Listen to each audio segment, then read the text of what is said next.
નયનમ છિદ્દાંતિ શાસ્ત્રાણી નયનમ દહતી પાવક ન ચેનમ ફલદ્યત્યાપો ન શોષતી મારુત.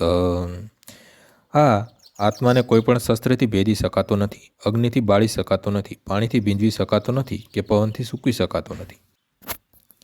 સર્વ પ્રકારના હથિયારો જેવા કે તલવારો, અગ્ન્યાસ્ત્ર, વરુણાસ્ત્ર, વાયવાસ્ત્ર વગેરે સર્વ પ્રકારના શસ્ત્રો આત્માને હણી શકતા નથી. એમ જણાય છે કે આધુનિક અગ્ન્યાસ્ત્રો ઉપરાંત ભૂમિ, જળ, વાયુ, આકાશ વગેરેથી બનેલા અનેક પ્રકારના શસ્ત્રો હતા.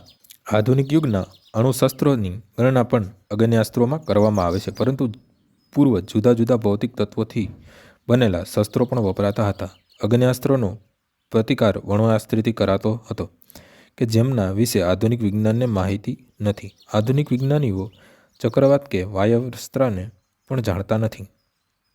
તથાપિ આત્માને કદાપી કાપી શકાતો નથી તે કે ગમે તેટલા વૈજ્ઞાનિક શસ્ત્રોથી તેને સંહાર કરી શકાતો નથી. માયાવાદીઓ એમ સમજાવી શકતા નથી કે વ્યક્તિગત આત્મા અજ્ઞાનમાંથી કેવી રીતે અસ્તિત્વમાં આવ્યો અને પરિણામે માયાથી આવૃત થઈ ગયો.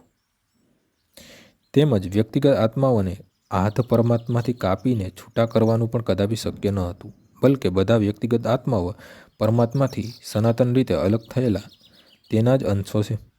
તેઓ સનાતન રીતે વ્યક્તિગત અણુ આત્માઓ હોવાથી તેઓ માયાશક્તિ વડે આવૃત થવાનું વલણ ધરાવે છે, અને જેવી રીતે અગ્નિના સ્ફુલિંગ અગ્નિ સમાન ગુણવાળા હોવા છતાં અગ્નિથી જુદા થઈ ઓલવાઈ જાય છે, તેમ અણુ આત્માઓ પરમાત્માના સાનિધ્યમાંથી જુદા થાય છે. વરાહ પુરાણમાં જીવોને પરમેશ્વરના અલગ થયેલા અંશો કહ્યા છે. ભગવદ્ ગીતાના મતે પણ તેઓ સનાતન રીતે આવા જ છે.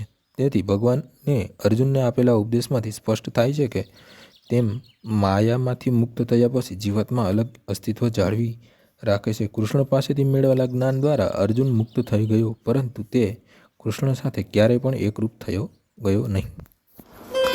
શ્રી